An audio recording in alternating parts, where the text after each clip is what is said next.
Buenos días, buenas tardes, buenas noches, a la hora que estés escuchando esto.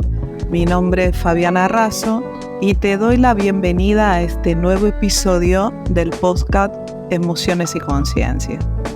Hoy te quiero hablar sobre cómo se graban nuestras programaciones inconscientes.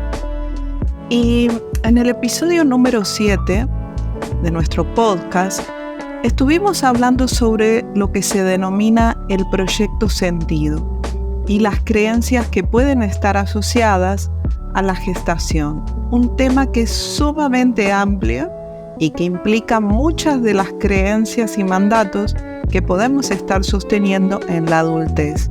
Si aún no lo escuchaste, te invito a que pases por ahí para darle una chequeada. Y hago alusión a ese tema porque muchos autores hablan de que el proyecto sentido se extiende hasta los 2 años y medio, 3 años aproximadamente, en donde el niño todavía se encuentra prácticamente fusionado con la emocionalidad que vive mamá. Y esto lo vemos mucho en la práctica, en la consulta, de que muchas veces tenemos que ir a trabajar esa memoria de los primeros años de vida para que la persona pueda empezar a moverse en otro sentir. O lo vemos también en los casos en donde es la mamá la que viene a consulta por una situación física del bebé o un síntoma que está presentando el bebé y se trabaja con la mamá en realidad. Y vemos que el bebé o el niñito pequeño mejora o va dejando de hacer el síntoma. Y es por eso que constatamos en la práctica que existe esa fusión entre la madre y el niño en esos primeros años. Esto no significa que el pequeño no pueda vivir sus propios conflictos, pero la línea es muy delgada entre el conflicto de la madre y la del niño. Pero hago esta introducción al tema porque, como hoy quiero hablarte sobre cómo se graban nuestras programaciones inconscientes, para eso necesitamos entender cómo funciona el cerebro del niño. Sabemos hoy en día que hasta los 2 años de vida aproximadamente, la actividad predominante del cerebro del niño es la frecuencia delta. Esta frecuencia en el cerebro de un adulto está asociada con dormir o con el contacto con nuestro inconsciente. O sea, es la actividad más baja que se registra en el electroencefalograma. Luego, a partir de los 2 añitos y hasta los 6 o 7 aproximadamente, esta frecuencia del cerebro sube y funciona normalmente en el nivel teta. Para nosotros los adultos, este nivel, el teta, se registra en estados de ensueño, imaginación o meditación. O sea que los niños pasan en este nivel la mayoría del tiempo. Por lo tanto, mezclan continuamente el mundo real con el mundo imaginario, ¿no? Muchas veces creemos que nos están mintiendo y en realidad es que pueden estar imaginando. Luego, desde los 7 a los 14 años, la frecuencia sube a alfa, que es un estado proclive a la hipnosis en realidad. Y también procuramos estar en alfa en los adultos para relajarnos, en las visualizaciones e incluso para meditar. Cuando estamos en alfa suceden cosas muy positivas para autoprogramarnos, para generar cambios en nosotros mismos. De hecho, en la terapia muchas veces ponemos a la persona en alfa, ¿sí? Para poder hacer cambios de creencia o hacer algún trabajo de cambio muchas veces. Es por eso importante entender que el niño vive los primeros años de su vida en una especie de trance hipnótico, lo cual hace que su cerebro opere a niveles por debajo de lo que sería el consciente. Y esto favorece enormemente el aprendizaje que se les provee. Por eso hoy en día se considera sumamente importante la estimulación, ¿no? En esos primeros años de vida. Pero lo mismo sucede en sus percepciones del mundo, ya que estas son grabadas directamente en el subconsciente sin discriminación de la mente consciente.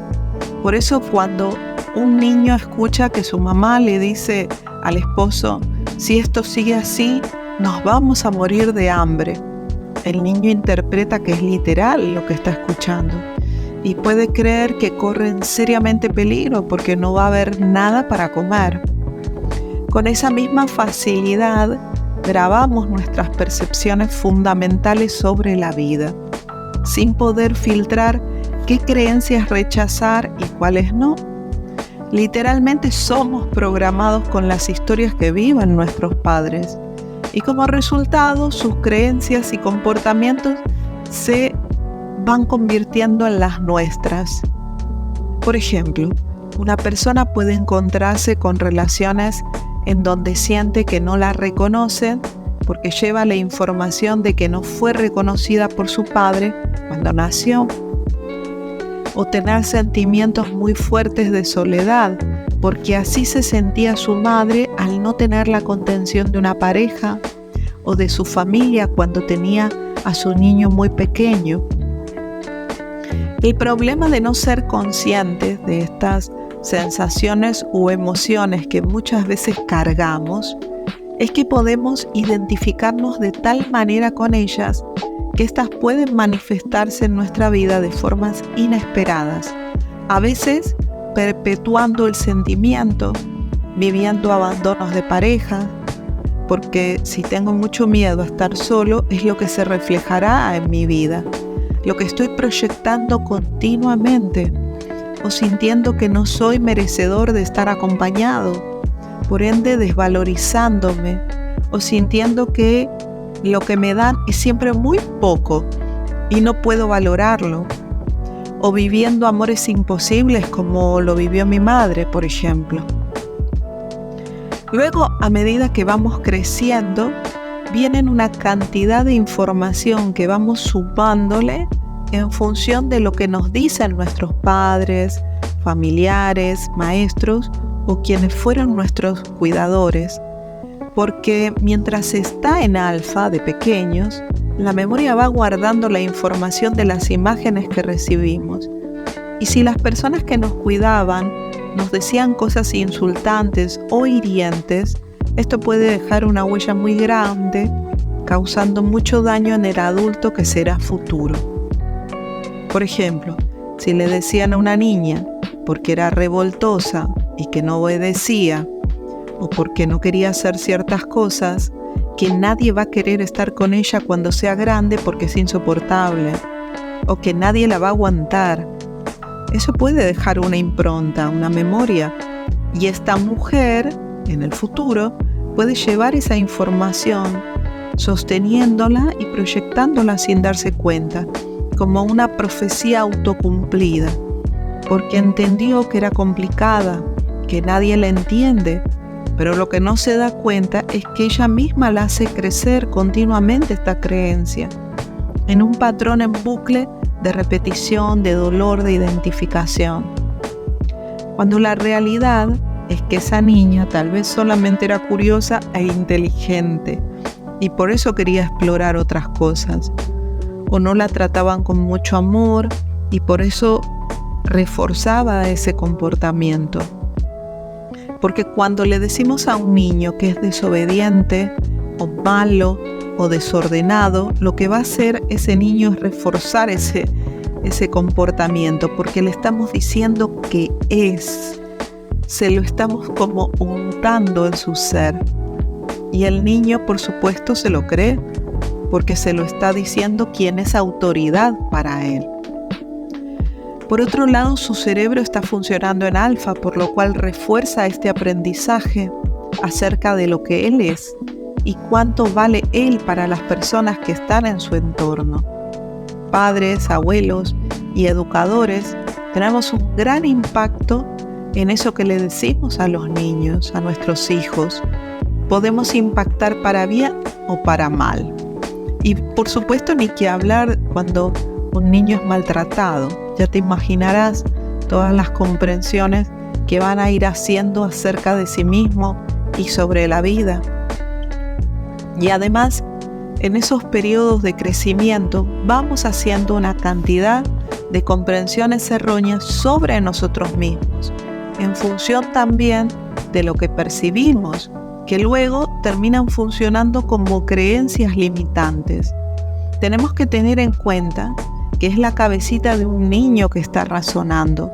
Por ejemplo, un niño puede pensar que mamá no lo quiere, porque mamá no se lo dice, no le dice que lo quiere, o no es cariñosa, y está poco con él, o está poco con él, y cuando está con él lo vive regañando.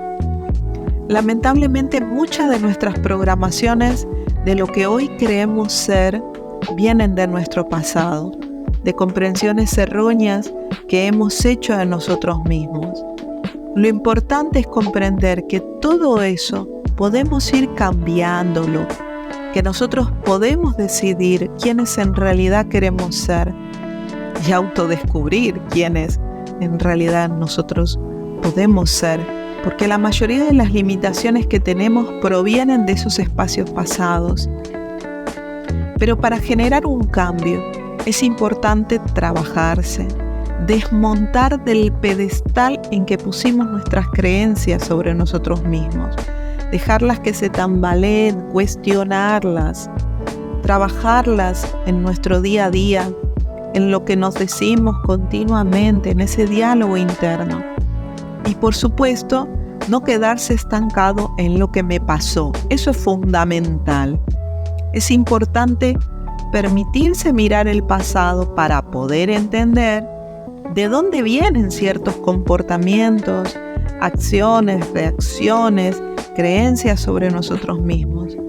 Y una vez que identificamos, sanar esas historias si aún duelen, poner recursos en ese niño o niña que fuimos de maneras simbólicas, porque ese niño o niña sigue vivo en nosotros y nuestro cerebro nos permite hacer ese movimiento de cambio a través de ejercicios, hay técnicas de reprogramación, trabajos terapéuticos o mismo actos simbólicos que funcionan muy bien. Y luego es fundamental perdonar, dejar atrás, dejar de contarnos el mismo cuento de quién yo soy, dejar ir. Eso me gusta más todavía que la palabra perdonar, para entonces ver que podemos construir de nuevo de aquí en adelante con todo ese bagaje vivido.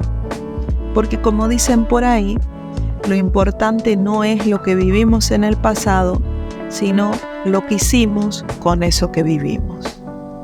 Nos vemos en una próxima.